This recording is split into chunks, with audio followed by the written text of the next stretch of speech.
Papouche, toi tu fais la sieste? Est-ce que tu avais pas fini toutes tes pâtes? Tu veux pas tout manger? Tiens. Non, tu veux pas? Bah c'est pas grave. On va faire le résumé du sermon de l'abbé Jacquemin. Donc toujours pour les litanies majeures et la fête de Saint-Marc du 25 avril, dimanche, il y a une semaine. Jésus annonce sa passion, où il fait une longue allocution à la scène. Un petit peu de temps, et vous ne me verrez plus. Un petit peu de temps, et vous me reverrez. Donc il y a une interprétation pour le particulier, c'est sa mort et sa résurrection. Et pour le général, ça va plus loin. Les pères de l'Église disent que c'est l'ascension et la fin des temps. Comparé à l'éternité infinie, même des siècles très longs, c'est comme rien. L'âme est immortelle, donc à notre conception, nous sommes déjà prévus pour l'éternité.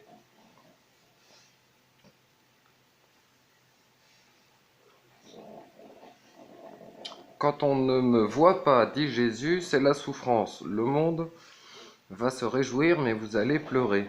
Votre tristesse sera de courte durée. Alors vous me reverrez, et votre joie sera abondante. La femme qui accouche, en comparaison, a très mal, puis elle oublie ses peines par la joie d'avoir cet enfant. C'est un encouragement pour accepter les souffrances de cette vie et sa brièveté, d'avoir l'espoir et le courage de subir les vicissitudes en vue de la venue de Jésus-Christ qui nous amène au ciel et à la vision béatifique. C'est un motif de détachement dans la prospérité et motif de patience dans l'adversité. La tentation, c'est l'adversité qui nous dispose au murmure et au découragement. La prospérité est encore plus dangereuse, car elle nous expose à oublier Dieu et le ciel, à négliger le soin de notre âme, à nous attacher aux choses de la terre. Facilement la source d'orgueil, l'envie, la luxure, l'avarice, etc. Dans les 8 béatitudes, il n'y a pas la prospérité. La brièveté de la vie est une bonne méditation pour se détacher des choses périssables. Un petit peu de temps et nous mourrons. Donc, de gré ou de force, il faudra bien quitter toutes ces richesses, ce luxe, toutes ces propriétés, ces plaisirs, ces honneurs. La seule chose qu'on emmène, c'est notre âme, notre intelligence, notre mémoire, notre volonté, et tout ce que l'on a fait, toutes nos œuvres, notre passé. C'est cela qui va décider de notre éternité. Donc on doit se concentrer sur notre âme. L'intelligence avec le bon sens et la foi.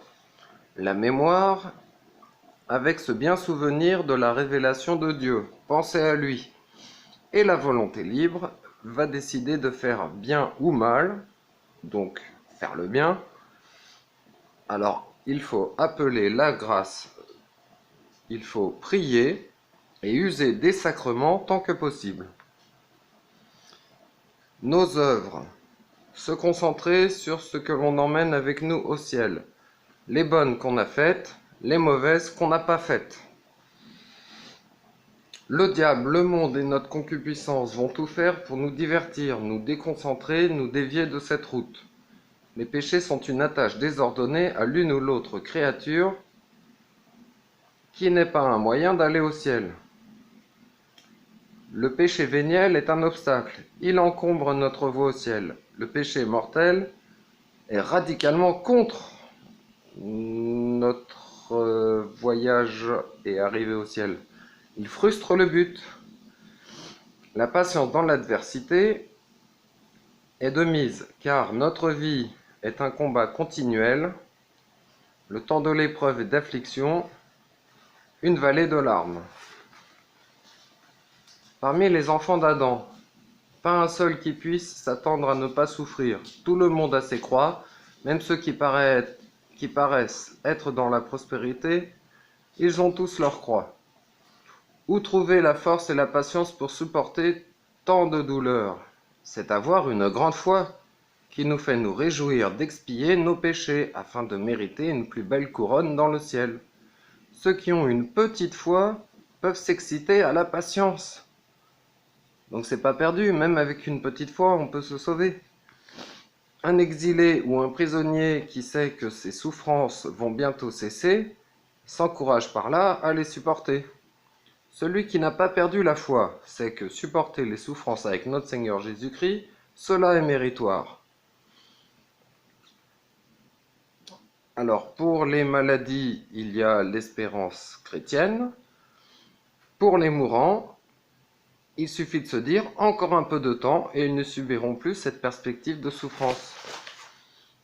La vie nous est donnée non pour être gaspillée, mais pour faire le bien, servir le Seigneur, acheter le ciel, sauver notre âme, et non pour se réjouir, s'installer le mieux possible, profiter de la vie.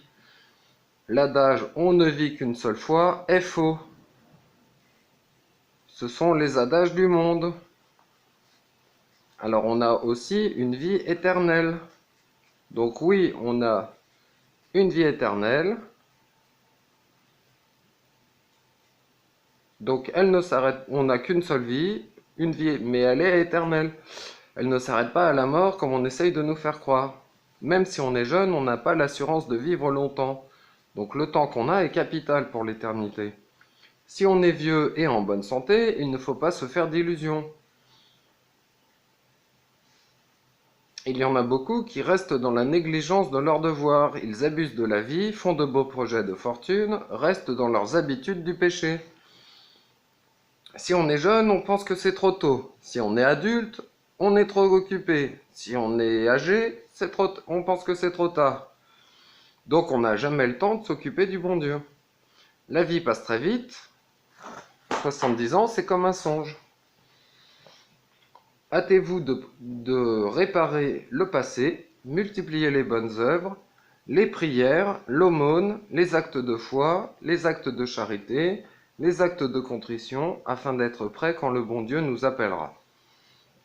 La très belle leçon de notre Seigneur Jésus-Christ, qui nous donne et nous reprend. Il nous donne pour montrer sa bonté. Il nous reprend pour montrer qu'on n'est pas fait pour les créatures de la terre, mais pour l'éternité.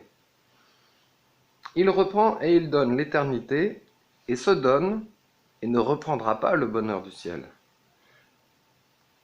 Alors méditons et demandons les grâces. Demandez à la Vierge Marie de bien comprendre à chaque instant quand on a des tentations et qu'on est séduit par le monde, par quelque chose, de bien se souvenir du vrai but de la vie, le ciel avec notre Seigneur Jésus-Christ. Et Dalmatien, lui, son but, c'est de dormir. Que Dieu vous garde, ainsi soit-il, et dormez pas trop comme Papouche, parce que vous n'êtes pas des animaux sans raison, mais des animaux faits pour prier le Seigneur. Que Dieu vous garde, ainsi soit-il, union de prière.